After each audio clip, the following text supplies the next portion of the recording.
welcome back. Today's video is the first in a series of intensive videos we will be doing, covering topics that we have covered in previous videos in much more detail.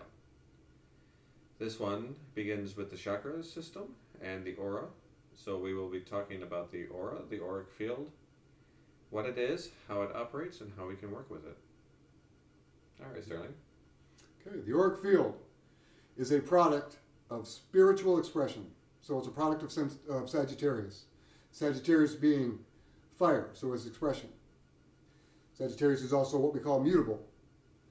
That makes it spiritual. So spiritual expression. And what is it? The auric field is energy coming from your chakras in bands. 10 different bands for the system that we use. Okay. These bands then get expanded out to create essentially a magnetic field. They differ in how far out they go, how big they are. A lot of that has to do with working with them, and you can train them. It is utilized in spirituality practices. It is utilized in religious practices. It is utilized in the military. I have a friend who's an Army Ranger. Found out from him when I started going through the chakras and the auric field with him that they're actually trained to project their auric fields out, so that if a combatant breaks their auric field, they know somebody's there. And I had no idea that the military actually trained their special forces in doing that. It was very interesting. He was an Army Ranger, a friend of mine. Absolutely fascinating. Okay. So, that's how the auric field works. Okay. Why is it Sagittarius? The expansion part is Jupiter. Jupiter rules Sagittarius. It also co-rules Pisces, but it has much more to do with Sagittarius and Pisces. And fire expands, water does not. So, that is why. Okay. Now, the energy comes through.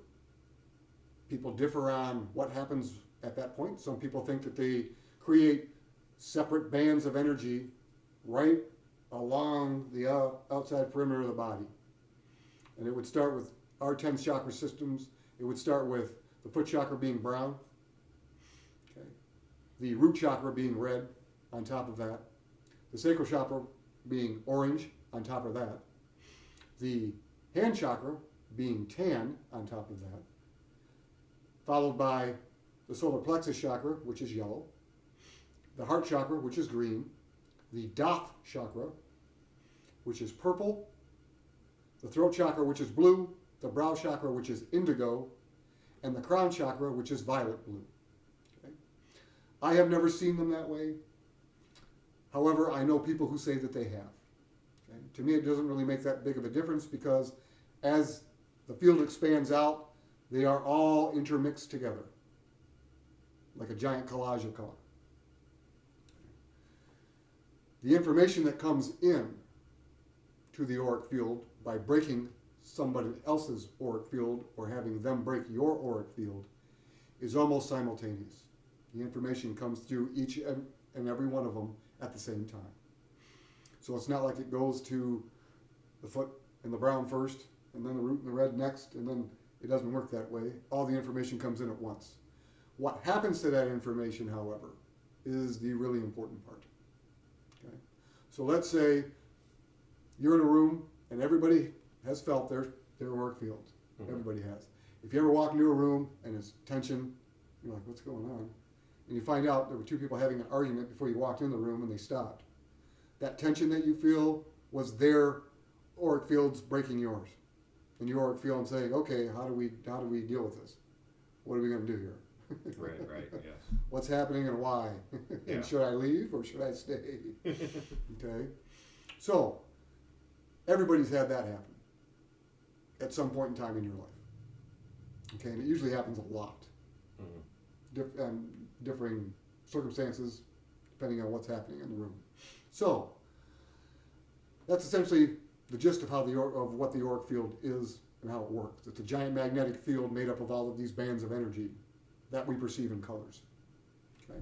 So, the energies come through, and then we have to figure out what each of these energies are doing. Okay. Well, the first thing we're going to deal with is the foot chakra. Okay. That energy we're going to see is brown. Okay. It is connected to the planet Uranus. That is important because Uranus is variance. It's individuality. So Uranus tells you, it rules, so to speak, energy variation. And that's what it picks up. So as soon as another auric field interacts with your auric field, Uranus goes, there's a variance in the energy. Right. Okay?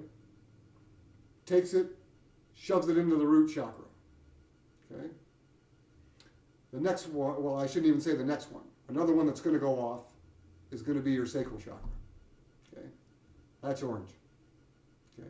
Your sacral chakra is going to be, it's the emotional sensitivity of piety. And piety being the quality of being spiritual or reverent. Okay? Of the frequency of the aura interacting with as well as any emotional chaos that's happening. The color being orange. So emotion, feeling is coming through. Okay? And the color that we're going to perceive with that is going to be orange. Okay. So the energy then is emotional. Deep, massive feeling. Now we're talking about, it's also going to be the psychic energy that we get. Because we're talking about the sacral chakra, and the planet with that is Neptune. Okay? Oh, okay, yeah. All right? So spiritual sensitivity is going to get picked up. Okay? Another one that it's going to hit, okay, is going to be the hand chakra. Okay? The color of that is tan. The hand chakra, okay, gives variance, energy, structure. It's going to pick up on the intimate truths and the personality and the structure of what broke through. What was it? It's going to pick up on it. Dog, animal, human, what's happening? Okay? That energy is going to get picked up. Okay? The heart chakra is going to pop. Okay? The heart chakra is going to reveal the true desires of whatever broke the field. Okay? What is it that they're desiring to do? Why are they here? What's happening? Okay? Another one that's going to pick it up, the solar plexus. Okay? That's going to pick up the true essence of whatever broke the field. Okay? What is this really? Is it good? Is it bad? Okay? Not what it's presenting as, but what is it actually when you dig deep down? Okay? Another one is going to be the Doth chakra. Okay? Mars. It picks up the ambitious intention of whatever broke the field. Okay? Color's purple. Sorry, heart is green. I think I skipped that. Okay? The solar plexus is also yellow. Okay? Now, the brow chakra is going to feel the mood and emotions of whatever broke the field. Okay? Because it's the moon. The moon is your emotions. It's all of your emotions. It picks up everything. It's your third eye. Okay? And then, of course, the crown. The crown is going to give the full view of the entirety of the auric field. Gives you the conceptual picture of the entire sphere of the magnetic field that's surrounding you. Okay? Now, what is all that energy going to do? It's going to flood into the root chakra because the root chakra is preparation. It's Saturn. Okay? It determines how we prepare. So all that energy is going into there and it's going to act like a giant hub. Okay. Okay? And it's going to start to process. Mm-hmm. Okay? And that's all it's going to do. It's going to take the energy. It's going to kick your intuition in. What is it? What is this energy? Then it's going to take all of that energy and it's going to send it to the throat chakra, which is Mercury, communication. Mercury it's not the hub. What Mercury does is it's going to take that energy and, again, the first thing it's going to do is it's going to analyze it because Virgo is going to kick in. And it's going to start analysis. Okay, what's the energy? What is this? What is this? What's happening? What's happening? And who needs what?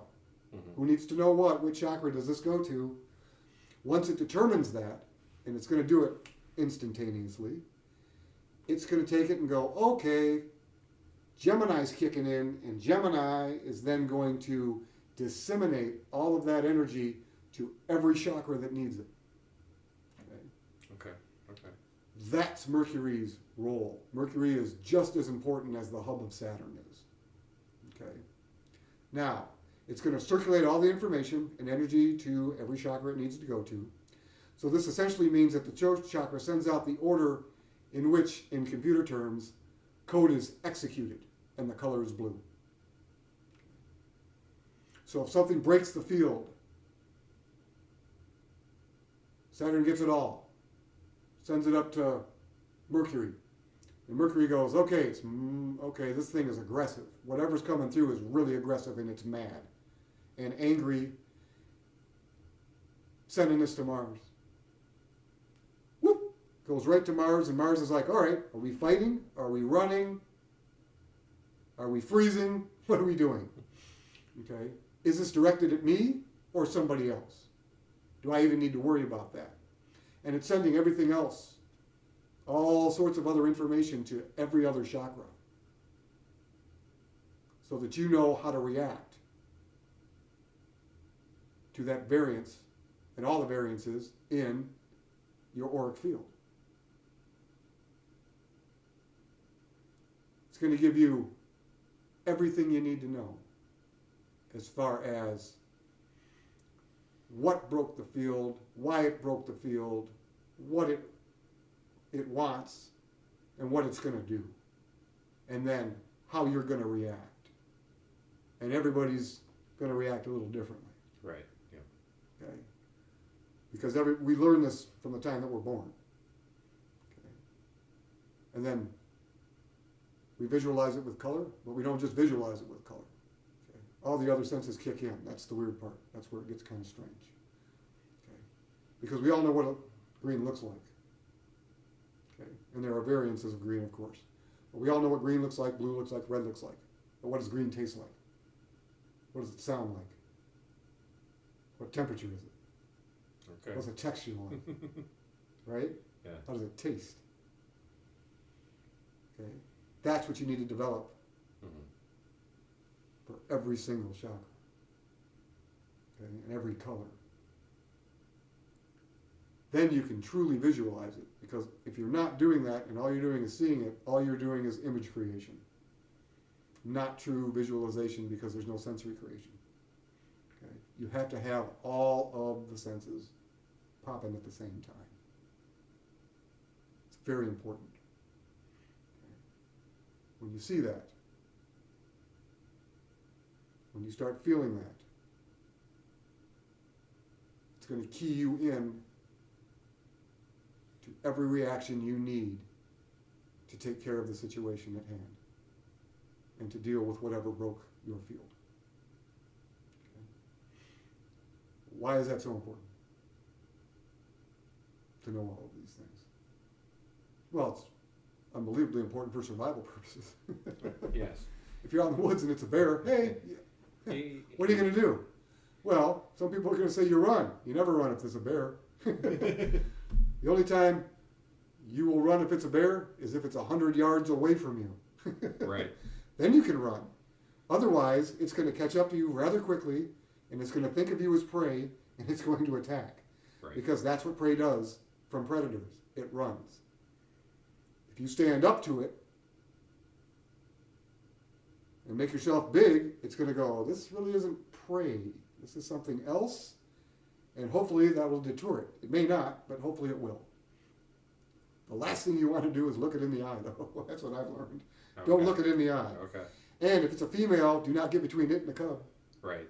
Because it's going to go right, it's going to tear through you to protect its child. I mean, just like a person would do, only a little more aggressively. But getting off that, that's the important part of it.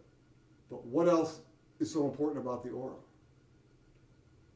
You have to be able to understand the energy of the aura if you're going to get into anything spiritual at all or anything energetic at all. You want to be a healer? You need to be able to pick up your client's auric field energy to figure out what's wrong, what's causing the issue. You need to be able to first see it. Is it too much of a certain color? Too little of a certain color? Okay? Then, of course, depending on how things are really working with you, is there a sound associated with it that you get, vibrating sound? Is there a taste? Is there a smell? Okay, something's off.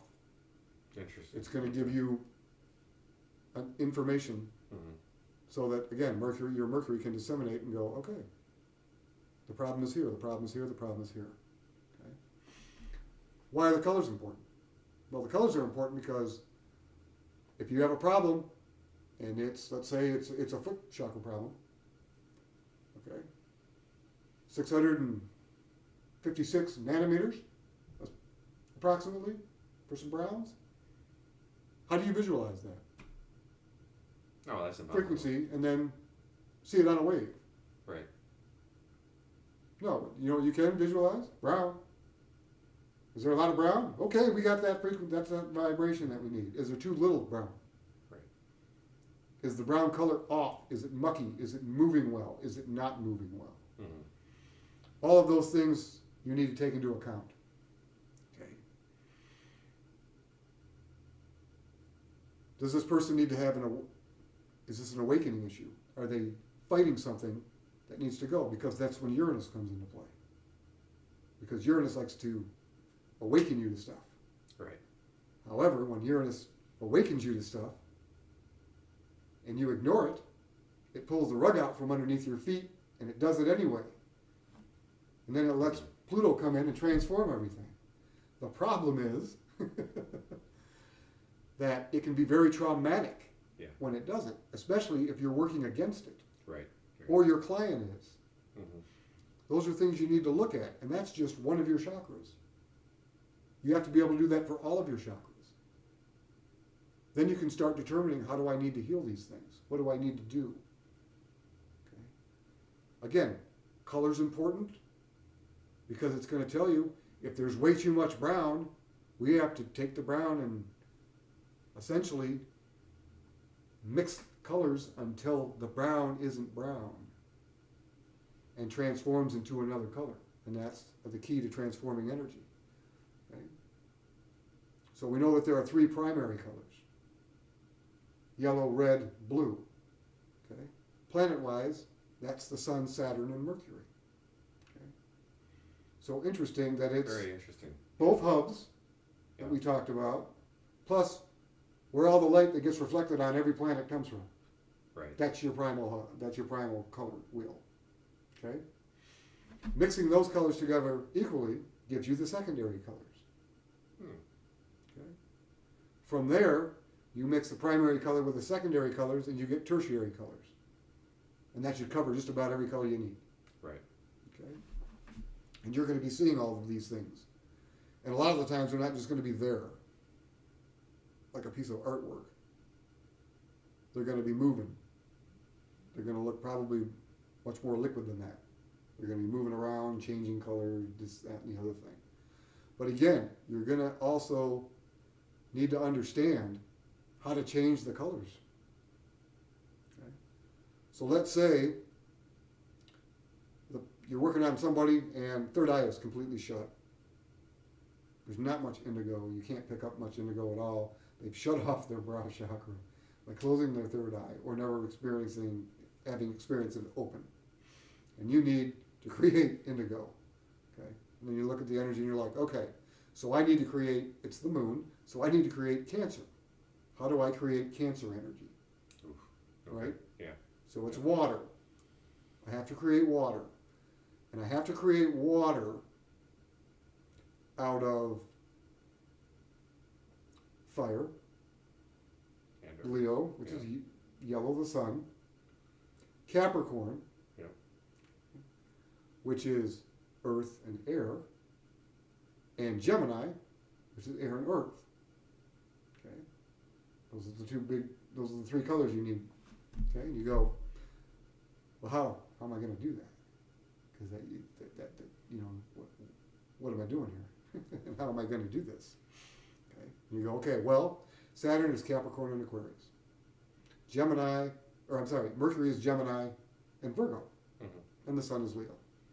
Okay, and then the moon is Cancer. Okay, so fire, earth, air, earth, water. So you need to change earth and air essentially into water. That's where the other lessons come into play, like the elemental lessons. Right. Yeah. Three-dimensional reality, right? What we're looking for is water is dark, thick, and has motion. So we need to create dark, thick motion energy as cancer. Okay? And it needs to be directed personally. Because cancer is personal sensitivity. And it has to be emotional. Okay. Okay?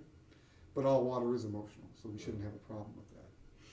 Okay, so then we know that Earth is dark, thick, and quiet. Quiet meaning no movement. Okay, so we know we have dark, thick, and quiet in Saturn and Gemini, because we have Virgo, which is Earth, and Capricorn, which is Earth. We also know that we have air in both, air being dark, thin, and has motion. Right. Okay. And then of course we have Leo, which is bright, thin, and has motion. Okay.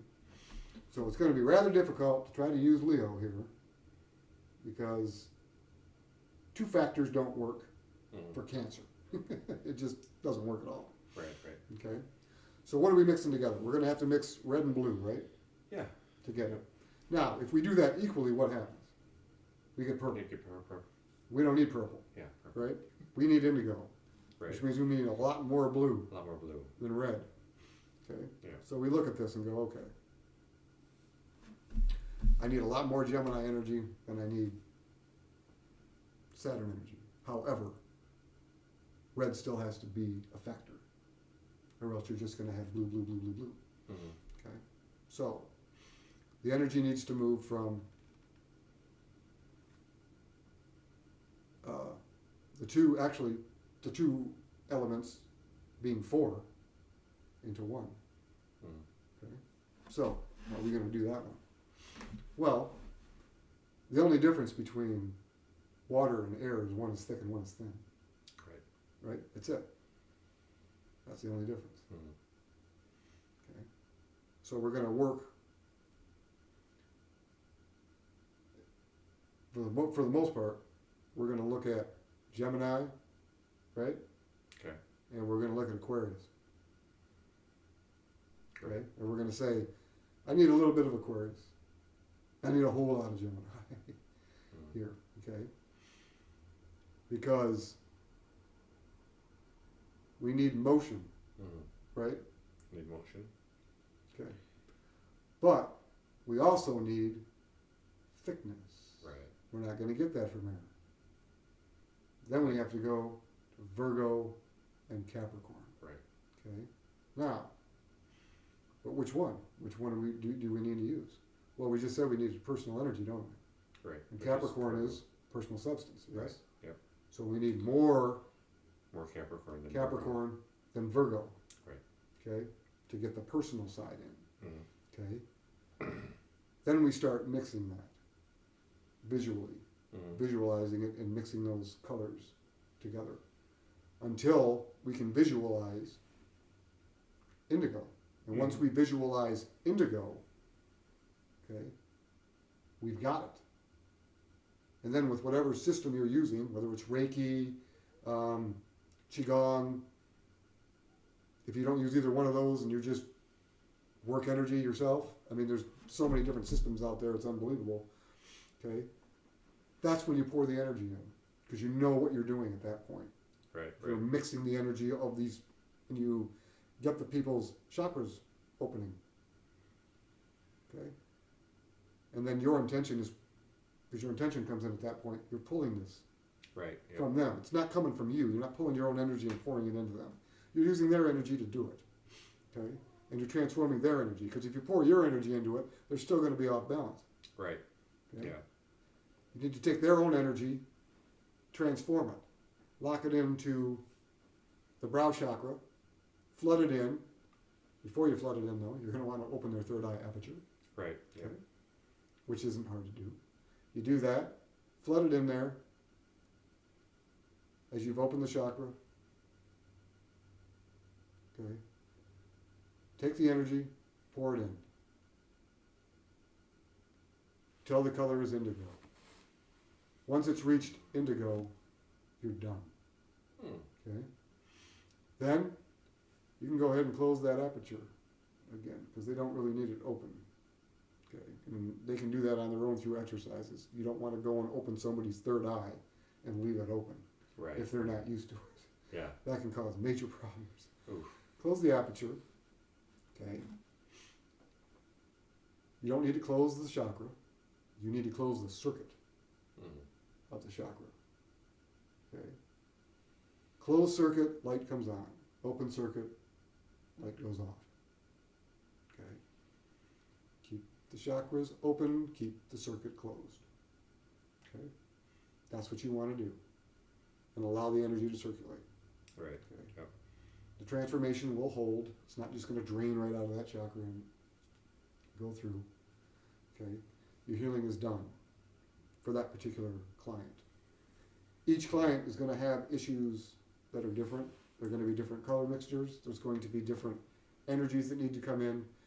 You have to think of it not just in the three dimensionals. You also have to do the 2 cycle powers: hot, dry, dry, cold, cold, moist. Okay. You can go to a color theory and go, okay, well, these are warm colors, so we can call those hot. These are cold colors, we can call those cold. They don't have dry and moist. They don't have that. Right. Yeah. Okay. That's up to us. You individually working with them. Okay. Feel it. You know what moisture feels like. You know what dryness feels like. That's why I say it's so important to have all of your senses working. Right. You can pick those up. Okay? And while you're doing the healing also on cancer, make sure that it is wet. That you're getting wet and not dry. Because if you aren't, you're pulling the wrong energy. Okay? Those are all going to be clues. You have to understand all of the elements. Fire, air, water, and earth. How they work in one directional energy. So one is just heat, motion. Okay? And we're just talking fire at that point. Right. Yeah. Okay? 2 for fire, hot and dry. Okay. Okay? 3, bright, thin, motion. Yep. Right? Mm-hmm. Okay. That's what we're looking for. What else is cancer? It's personal sensitivity. And again, you have to get the qualities in. Is it personal? Cardinal? Is it creative? Fixed? Is it spiritual? Mutable? You need to know these things, or else you're never going to get the right energy in. Right. Yeah. And things are going to go crazy. Because you don't want to put a bunch of earth energy into someone's brow chakra. That's just not a good idea. Ooh, yeah. Okay? They can go through a healing crisis. You can cause more problems than you're solving. But again, this is the completion of where we're trying to get with all of this information. Okay? This is the goal. Right. Okay? And that was just healing. Now let's start talking about manifesting things in your life. When you manifest something, you need to change the energy from one to another. That's what manifestation is. Mm-hmm. You need to create the whole thing. Problem is that healings, yes, you can work on a brow chakra, you can work on this, you can work on this. And for most people, it's not just going to be one chakra. Right. I've never had that happen in a healing. It's never going to be one. It's going to be a mixture of a lot of them and what you have to do. When you're talking about manifesting, you're talking about a completely different set. You need a blueprint for manifestation, because when you manifest, and even in healing, you should have a blueprint, because you don't want unintended consequences. Okay, unintended consequences generally come from, with energy manipulation, they come from not understanding the aspects of the energy that you're using, the planets that you're pulling them through, the Sephiroth that you're pulling them through, the celestials that you're using, and how they're interacting with each other. Right. Okay.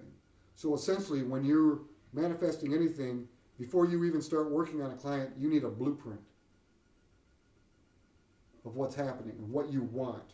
Mm-hmm. And you have to factor in the one-dimensionals. You have to factor in the power cycles, hot, dry, dry, cold, cold, moist. You have to factor into 3 dimensionals, okay? On more than one level. You have to go like the bright, thin motion, dark, thin motion, okay? Dark, thick motion, dark, thick, quiet. But you also have to factor in personal, creative, spiritual, Right. for the elements to know what you're dealing with Mm-hmm. and what you want and what the outcome needs to be. Now the problem is that then you need to figure out where the energy is going to interact. You need the house system, the wheel. What's encasing this stuff? Where is it going to play out? This planet's here through this energy, this planet's here through this energy, blah, blah, blah, blah. You put it together. And you're like, okay, I love this because these 2 planets are trining, this energy's great, it's going to do this, I'm going to factor this in. You write your script up because, oh yes, this is what it's going to do. And then you look at your blueprint and you go, oh no. When I did these trines and then I did these aspects over here, I created 2 squares. Ooh, yeah. Unfortunately, because of the degrees, these are now squaring each other. You either now have to factor in the square energy, challenges of some sort, something that needs to be broken through before they can unlock the energy that you want them to have, or you have to start over and figure out a different way to put the stuff together. Okay. However, by looking at it, you're going to be able to see the unintended consequences on your chart. It's going to be right in front of you. And you won't get the domino effect where all you're seeing is this thing in front of you and all of a sudden that piece falls down and it hits 30 other pieces Right. that you didn't intend. Okay. That's the key. That's why it takes so much time. You have to understand the celestials that you're using also. What do they do? What is their purpose? What are their duties? What kind of energy am I pulling in? Okay. There are certain ones that are going to be more potent, working them from in different elements in different directions. And you need to understand these things. Right. Right. Otherwise, if you don't, you could be completely off base. Let's say when we were doing that healing, I was like, okay, we want to make cancer energy. So I want to pull in Gabriel. Well, why would I want to pull in Gabriel? Because at his most potent level, he's Earth. Right. God is my strength. I'm not looking for strength. Right. Okay? And I'm doing a healing. It'd be Am I Raphael. looking at Saturn and trying to ground the energy? No. What you're going to look at is what? Healing. West. Raphael. Right? Because at the seraphim level, God heals. That's his name. That's what it means. The most potent level for him is the seraphim. That's what you want to call him in as. Or because you don't want really diluted energy, you want potent. You might want to dilute the energy if the person's never had a healing before. Okay? Or if the situation you're dealing with isn't that bad. Right. Because you don't want to overdo it. Okay? There are other angels that you'll be working with that work with particular elemental energy, don't work well with other elemental energy. Or the energy's okay, but it's not really what they do. Okay? We need rain. So you're like, okay, how about Barakiel? God of lightning. Or not God of lightning, but angel of lightning. Right. Okay? Right. Hey, that's a good one, right? Bring in storm energy, that's good. Okay? Want to call this in? Okay. So you do that and you're like, all right, we're going to call Barakiel in. We're going to do all this. We're going to do this potent energy. We're going to funnel that energy through. And my God, you've got a storm that knocks the power out for you and everybody else in the city. No, wrong, bad idea. Right. Right. Okay? Same thing. You have to have worked with the energy before. Yeah. You can't just call on angelic energy that you never worked with. So you have to learn those energies. Okay? There are certain in the Kabbalah, which you learn about with the Sephiroth, the tree of life. You're going to learn about working with planets that in the Briatic world, and there are 4 worlds of creation within the Kabbalah system, and in the Briatic world, each planet is actually an angel. Okay. Okay. So, Michael is going to be Hode, but Michael is Mercury. Okay, so we're just working with Mercury energy, right? A lot of Gemini. Michael's that's who you want. That's who the angel is. Okay. Okay, that's the planet. Yeah. Okay. Now, to dilute that energy, you can work with an Olympian spirit that's over Mercury, Ophiel. Okay, to bring it in. With the chakra, okay, the chakra is going to have its own angel associated with Mercury also that you want to bring in, right? Yeah, the Amisha Spenta, yeah. Yeah, and you get the the Amisha Spentas. So there's 3 to work with, and then balance them out. How are you going to do that? In what direction am I doing that in? Okay. Well, we know the chakra angels are going to come from the south because chakras are fire. Right. Okay. Mm-hmm. Planets are earth. So north. Right. And the fire is going to come through the south. All right. And then Mercury. Correct. Mercury. Yep. Yes. Yep. Then we have Mercury. Okay. I mean, it just keeps going on and on and on. That's how you know who to call in where. And you're like, okay, I'm going to call in, Michael from the east, so-and-so from the west, so-and-so from the south, so-and-so from the north. And then you go, okay, those are the 3 that I want to work with, but now I'm not balanced because I've only got 3 elements and I need 4. Right. So I need to balance the last one out. How do we do that? Okay, Capricorn, because it was personal. Mm-hmm. Capricorn and Saturn, then you can go through the whole thing again. What is that? As far as the Kabbalah is concerned, what planet is it? Zaphiel is the planet, Briatic world. And you just keep going through your lists. And again, with the processes and how you learn these things, you want to learn the chakras first, because that's the energy centers that are closest to you. Right. Planets direct their energies through them. The Sephiroth are the planet. Celestials contain those energies. You work it that way. Then, what orders do you want to work with? Right. Because then there's the 10 orders that you have to worry about. The seraphim, the cherubim, or actually cherubim, yeah. thrones, dominations, virtues, powers, principalities, archangels, angels. And then below that you can use nature spirits. Right. Okay? Which ones do we want? And then where? Okay? Especially if you're like going on the pathways, trying to find and interact with different celestials. Well, the 10 heavens of the Jewish system. So Shemaim, Rakia, Shahakman, Machanan, Mathi, Zabul, Erebath, Kukavim, Muzaloth, Eravath. Okay? Which one do you choose? Mm-hmm. Or else you're just journeying around, not knowing what's happening and where you're going and what you want to actually do and accomplish. All of those things come into play. All of those things have an order. Okay? You can't start out with a hierarchy. There's too many angels in them. Bad idea. Way too many. You don't even know individual angels yet. Well, and then these angels come in and you're like, I don't know the energies. Right. Okay? How do I direct them? That's what planets do. Okay, so I direct them. But what is the energy that's being directed? There's your chakras. Okay? And again, each of those systems are going to have angels associated with them to help you direct and figure out how to work them, where to work them, when to work them. That's what the systems, that's the teachings that you need. All of that has to go into a healing. All of that has to be factored into manifestation. It's not just, I want to attract this. Okay? Because you hear that, like attracts like. Well, opposites also attract. Right.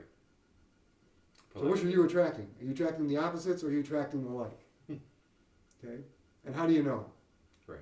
Well, if you go through these particular systems, you're in techniques, you're going to go from one to the next, to the next, to the next, to the next. So when you work with the Amish Spentas, they're going to help you, and the chakras, they're going to help you with the planets and the planetary angels, who are going to help you with the Sephiroth and the angels that those planets actually are. Okay? And the Sephiroth are going to help you with the angelic orders and how to work the order systems, because then you're working with legions of angels. Okay? And then, where are you going? Where do you want to end up? they're your heavens. So that you know where you're going, why you're going there, and what that's for. And bringing all of that energy back down into your client, into yourself. And you should work with yourself first before you start working on any clients. Right. You want to understand the energy yourself so that you can feel the potency. Oh yeah, for sure. Okay? Like, ooh, okay, I'm a little lightheaded here. I'm not sure. Okay, going to do the same thing to my client. You need someone to drive you when you're done. Because the last thing you want to do is get behind a wheel. Okay? Or if you're trying to help somebody and they're standing up, you know you need to sit down or you're going to pass out or fall over. Right. Because the energy is going to mess your equilibrium up. Okay? Or it's too much. How much energy to put in? Right. Okay? Then we're going to get into a little bit of math. Not a whole lot, but a little bit. Okay? Otherwise, if all you do is just shove energy, and there are a lot of systems that say that, you can't hurt anybody by doing Reiki and shoving Reiki energy. I've watched people go through healing crises where they've had to stop in the middle of spiritual events. Where people were doing, it's like, dude, quit it. Knock off that energy. Now we got to take it out because you've overloaded them. Right. You know? Right. It's like overcharging a battery. Don't do that. Yeah. You know, I've seen people go into seizures and things because of it. And the people still just keep pumping energy in it, and we've had to go over and stop them. That's enough, too much. What are you doing? And then you have to back the energy out. So then instead of taking it in, you got to pull it out. Right. And you better be sure what you're pulling out because you don't want to pull out all just one. Okay, there's Leo. Oh, and by the way, your solar plexus isn't working anymore for the most part because we just took all the energy out of it. What? That's not good. That's my essence. Right. That's what I radiate. Are you kidding me? Yeah. No. Yeah. You need to be and keep them balanced again. Okay. So again, that's where we're going. That's what we want to do. That's how this stuff is going to work. Okay. After we do this chakra video, we're going to get into this aura video. We're going to get into the individual chakras. And we're going to start with the foot chakra. Yep. Okay. The brown. Okay. Foot chakra being the path that we're on. Okay. However, without knowing the aura and the color mixings and the energy mixings and how that works, okay, and how much energy you actually have to put into these things, okay, and what order they have to go in, it's not going to make any sense. Which is why we didn't start with the foot chakra and chakras, because I can tell you, this is the gland that it works through. You know, this is the body part that you're looking at. This is the foot chakra. This is the color. And everybody's going to go, okay, that's great information. But where's the practical side? What is it actually doing? How is it actually working? Right. Don't really know. Okay? I mean, it sounded really cool, but I can't really do anything with that. Okay? Understanding the aura first tells you how. It also tells you that when you start working chakras, it doesn't mean that you can look at everybody and go, hey, I need to work on your foot chakra. Your family, get over here. I'm going to pump energy into your foot chakra, and we're going to get you on the right path. Blah blah blah blah blah blah blah. Right. And we're going to get you to open up your awakening center, and we're going to open you up to Gabriel. Okay. And it's like, why would you do that? Okay. I don't. Instead of opening them up to like the Olympian Spirit Airtron first. Okay. What's going on here? Right. Okay, because this energy is way too potent and I don't feel right anymore. Okay, especially since we said if you are subconsciously fighting the awakening and you open that up, you're helping Gabriel go. Rugs open, yep, there's the rug, bam! Ooh, trauma. A lot of trauma, whether it's physical, emotional, mental, okay, spiritual, probably all of it at the same time. Right, oh yeah, Okay? Yeah, no doubt. And Gabriel's going to go, why did you do that? Right. Okay. Now you know you have to learn the systems first. And at the end, you put them all together. Okay. But you work your own first as you're going through the process. Right, yeah. Then you can work on other people. Okay. One of the best mixing ones also is what I call metaphysical cooking. Yes. Okay. You learn how to visualize everything.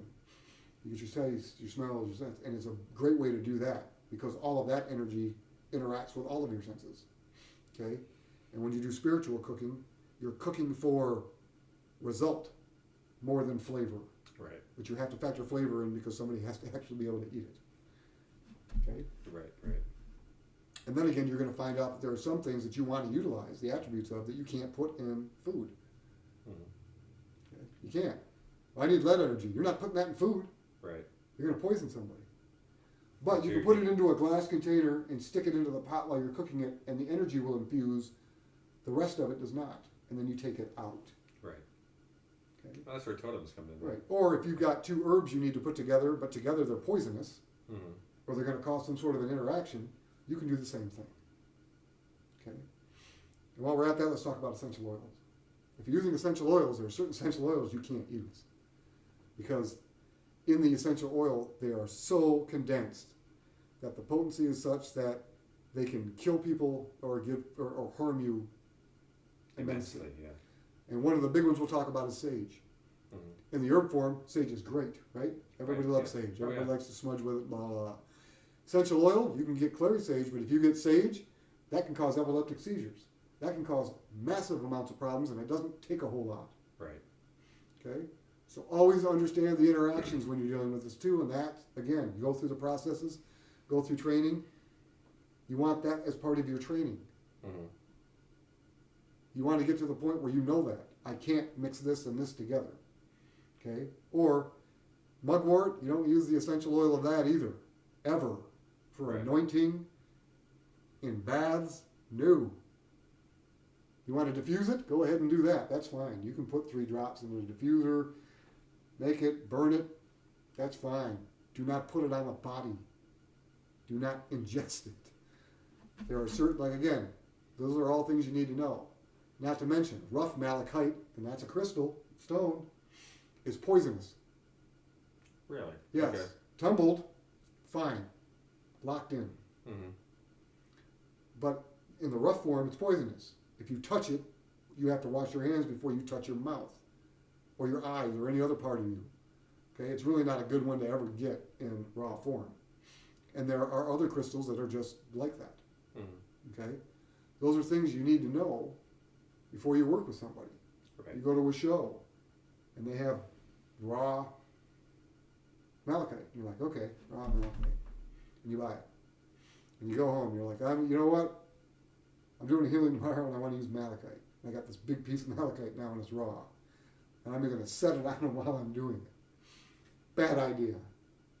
But if you don't know about the fact that it's poisonous in that form, you can't. You find it tumbled, fine. Set that on it. If you need to set it on it. You can set it underneath. I mean, however you're going to do your healing and whatever you're going to use to help balance the energies out. Because that's what all of that's for. Because it's broken. All of those are broken down into the elements. And again, the subcategorical breakdowns, you need to know those too. Okay? But again, this is where all of this is going. This is why we're doing this. Right. This is the end result. You can't start with the end result, but you have to understand where where it's taking you. Otherwise, you get bored and you don't have any idea what's happening or why you need to know this information. Right. Yeah, and it becomes very easy to lose motivation. Yes. And if you want to become a professional in any type of spirituality whatsoever, this is information you need to know. Mm-hmm. Even if you're just going to go into the ministry. You need to know, why is your altar set up this way? Right. And I'm sorry, but everybody has an altar. The Catholic Church has an altar. Most places have altars. Mm. Okay? What is what? Well, they got candles, so obviously that's fire. That's not right. No. The breakdown isn't fire for, well, flames for fire. The breakdown is animals are fire. Crystals and stones are earth. All plants are air. All metals are water. Mm-hmm. And people are like, well, wait a minute. When you see that, there's water in a cup. Yeah, but it's the metal the cup's made out of. Right. That's for the ritual. It's not the water in the cup or the ceremony. Oh. Okay. It's the people in the seats That are the fire. that are the fire. Yeah. It's not the candles they're putting together. It's not. A lot of it's not taught that way. A lot of it's not taught that way because it's been lost, and a lot of it was lost on purpose. Right. Because you had the business side of the religions that wanted to keep people in the seats and didn't want them going home and doing it themselves. Mm-hmm. So that's what they did. Okay? They just didn't teach it. Right. So that when you go home and do it, everything's off balance. If you were going to use flame candles for fire, you'd have to use some sort of dirt for earth. You'd have to use a gas for air and a liquid for water. Mm-hmm. Okay? And good luck finding a gas for air. Right. Yeah. You know, not to mention that whatever you're trying to do, the energy is going to be diluted to the point where it's not going to work out very well for you. Right. Right. Okay? That's what we're looking at. That's what we're trying to get across. That's what we're teaching you. Right. Okay? That's where we want to go. You want to get to a point where it's practical and you can utilize it. And it doesn't mean that you'll never make a mistake. It doesn't mean that everything that you do is going to work out. The more you know, the better you are, the better the odds are that whatever you do is going to have a positive result and not a negative one.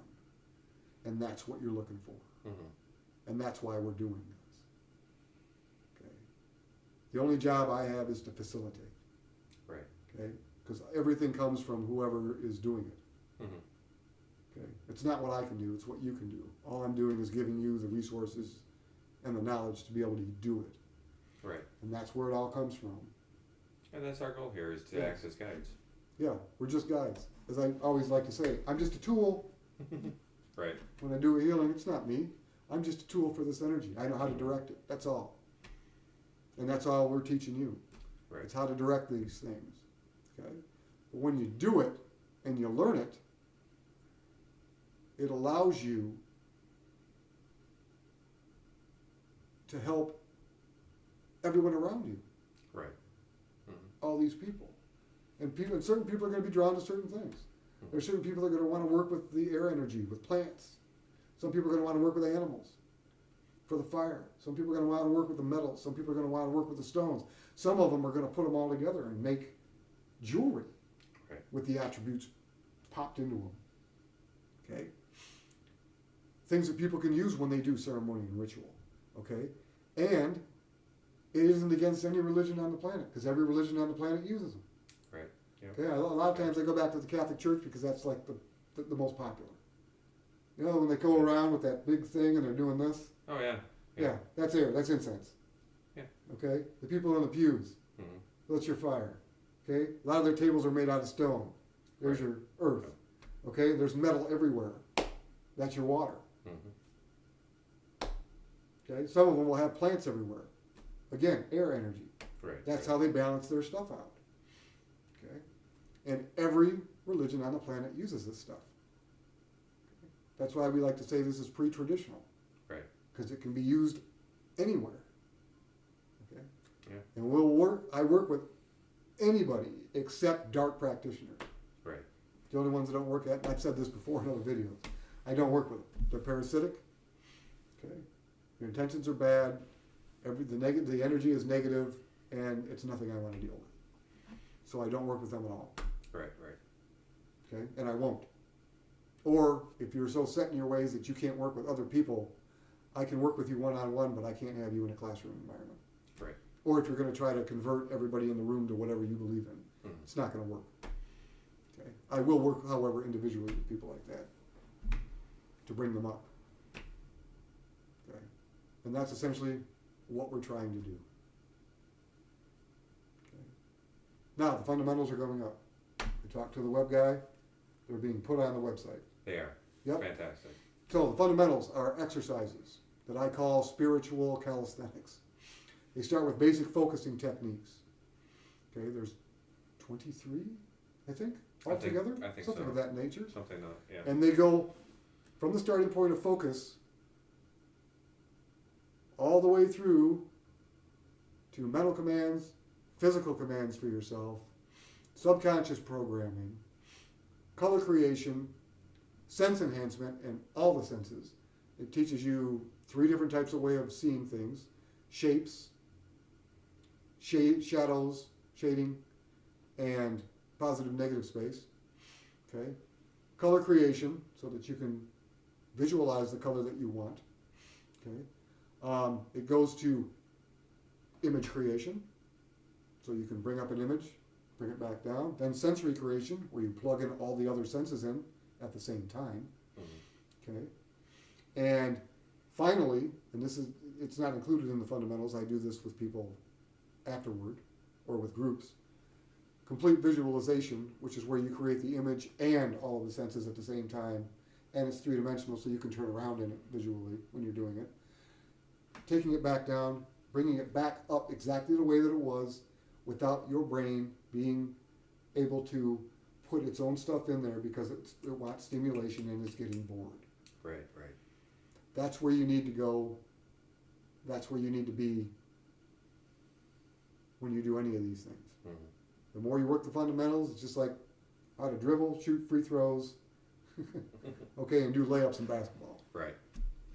Same thing. The more you practice, the better you get. Mm-hmm. And the better your entire game will be. Okay? And that's what we're looking to do with this.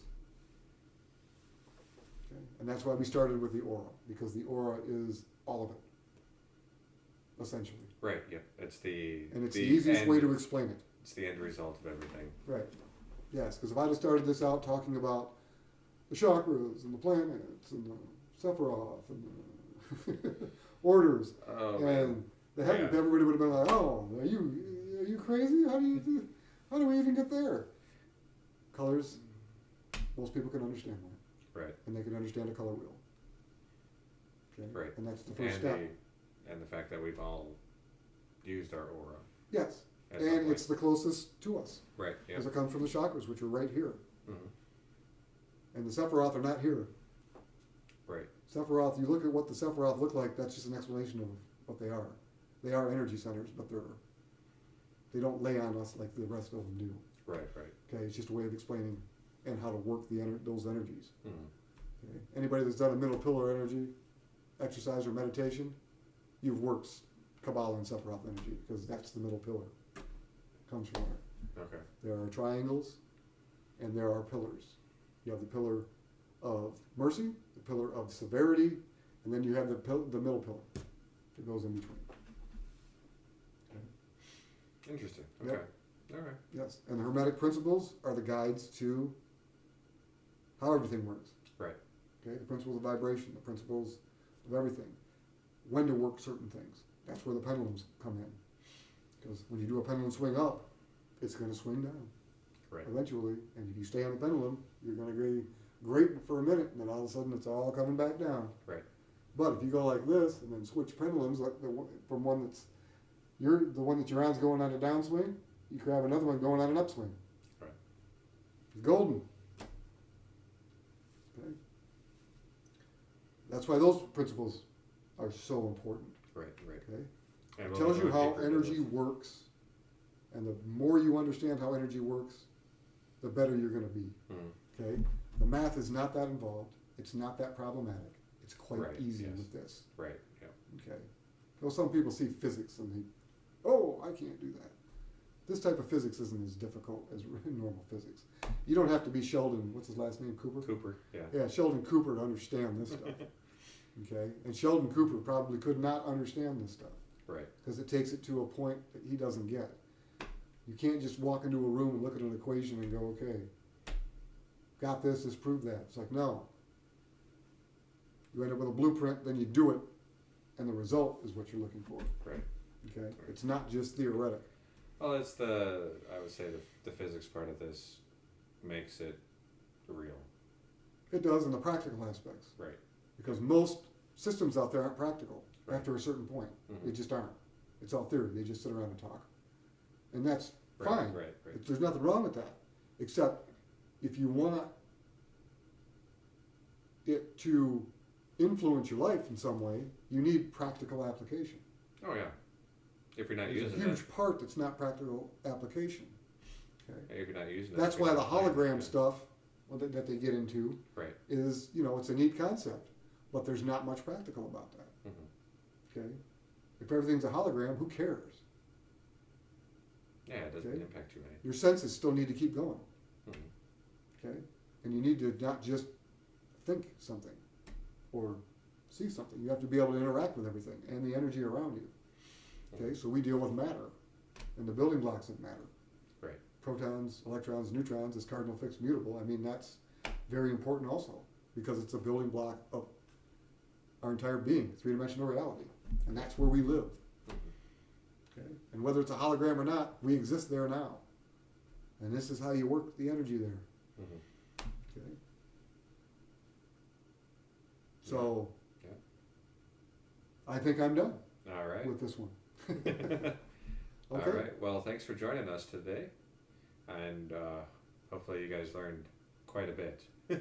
Hope so. All right. Well, thanks again. We look forward to seeing you next time, and to remember to like and subscribe. Bye.